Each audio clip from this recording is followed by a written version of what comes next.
جتنا مرضی آپ نے کوٹ پیکنگ کر لی ہے، لیکن کورٹس کا کوئی کم از کم لوگوں کے سامنے تو احترام رہنے دیں۔ میں اپنے عدالت کے جو ججز ہیں ان سے ریکویسٹ کروں گی کہ اپنا تماشا مت بنوائیں، مہربانی کریں، امپلیمنٹیشن کروائیں۔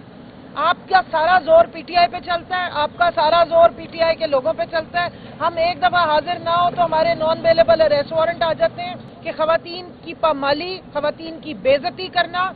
اور اپنے آپ کو بہت بڑا ٹائیگر اور ماچو مین سمجھنا بند کریں۔ اگر آپ خواتین کو گھسیٹ کے ان کو اتار کے لے جا کے بند کر کے پریزن وینز میں چکری چھوڑ کر آئیں گے تو آپ کا کیا خیال ہے؟ لوگ تالیاں بجائیں گے آپ کی ان حرکتوں پہ کہ آپ یہ تماشا لگا رہے ہیں، کورٹ کے آرڈرز کو اس طریقے سے آپ خوار کر رہے ہیں، پروسیس کے تحت چل رہے ہیں چاہے جتنا بھی ٹائم لگ رہا ہے۔ تو کیا وجہ ہے کہ ان عدالتوں کا کہ جو کورٹس کے جو آرڈر ہوتے ہیں وہ اڈیالہ پہ نہیں جا کے لاگو ہوتے؟ اڈیالہ کے باہر آپ کھڑے ہو جاؤ تو وہاں سے اریسٹ ہو جاتے ہیں، نہ وہاں پر آپ کے کوئی کرمنل ہیں نہیں ہے، بس آپ ملاقات کرنے گئے ہیں، کورٹ کے آرڈرز پہ گئے ہیں تو آپ کو اٹھا لیا جاتا ہے۔ تو یہ تماشبینی بند کریں، پاکستان کو پوری دنیا میں مذاق مت بنائیں، پاکستان میں آئین اور قانون کی دھجیاں مت اڑائیں، اور کورٹس کو جتنا مرضی آپ نے کوٹ پیکنگ کر لی ہے، لیکن کورٹس کا کوئی کم از کم لوگوں کے سامنے تو احترام رہنے دیں۔ میں اپنے عدالت کے جو ججز ہیں ان سے ریکویسٹ کروں گی کہ اپنا تماشا مت بنوائیں، مہربانی کریں، امپلیمنٹیشن کروائیں۔ آپ کا سارا زور پی ٹی آئی پہ چلتا ہے، آپ کا سارا زور پی ٹی آئی کے لوگوں پہ چلتا ہے۔ ہم ایک دفعہ حاضر نہ ہو تو ہمارے نان اویلیبل اریسٹ وارنٹ آ جاتے ہیں،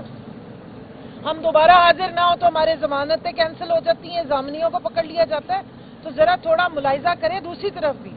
کہ جہاں پر آپ نے رول آف لا کو قائم رکھنا ہے، چلو سامنے ہی کر لیں۔ ہمیں معلوم ہے کہ رول آف لا نہیں ہے،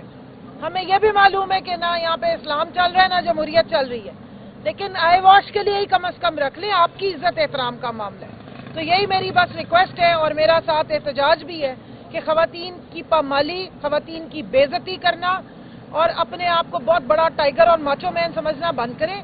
اگر آپ خواتین کو گھسیٹ کے ان کو اتار کے لے جا کے بند کر کے پریزن وینز میں چکری چھوڑ کر آئیں گے تو آپ کا کیا خیال ہے؟ لوگ تالیاں بجائیں گے آپ کی ان حرکتوں پہ کہ آپ یہ تماشا لگا رہے ہیں، کورٹ کے آرڈرز کو اس طریقے سے آپ خوار کر رہے ہیں۔ عمران خان صاحب سے ملنا ہمارا بنیادی حق ہے۔ عمران خان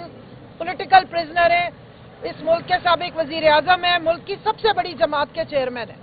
ان کو بغیر کسی قصور کے، ایبسلوٹلی ناٹ ان کا قصور تھا، حقیقی آزادی مانگنا ان کا قصور تھا، نوجوانوں کو شعور دینا ان کا قصور تھا، مزدوروں کی فکر کرنا ان کا قصور تھا، ملک میں 10 ڈیمز سٹارٹ کروانا ان کا قصور تھا، اور اس ملک میں جو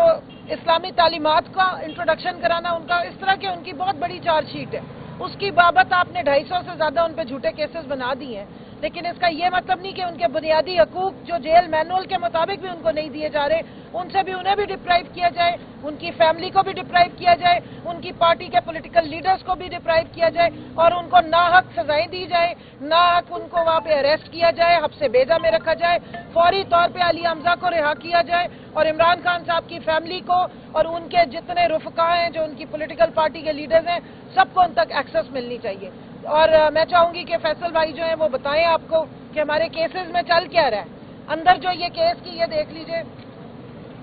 یہ ویٹ لفٹنگ کے لیے ہمیں پیپر اتنا دیا گیا ہے، ماشاءاللہ اتنا سرکار کا یہ جو چھاپے ہوئے ہیں ان کو کبھی نکال کے پڑھے نا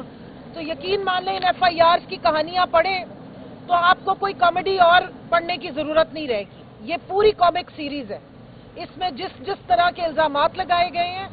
اور ان الزامات کے کوئی ثبوت نہیں ہے 2 سالوں میں، یہ ضرور پڑھیں۔ فارغ وقت میں اگر ڈپریشن ہو تو پلیز ان ایف آئی آرز کو پڑھیں، آپ کو اتنی ہنسی آئے گی، آپ اتنے ریلیکس ہوں گے، آپ کو پتہ لگے گا کہ اس ملک میں آئین اور قانون کا کھلواڑ اور تماشا کیسے کیا جاتا ہے۔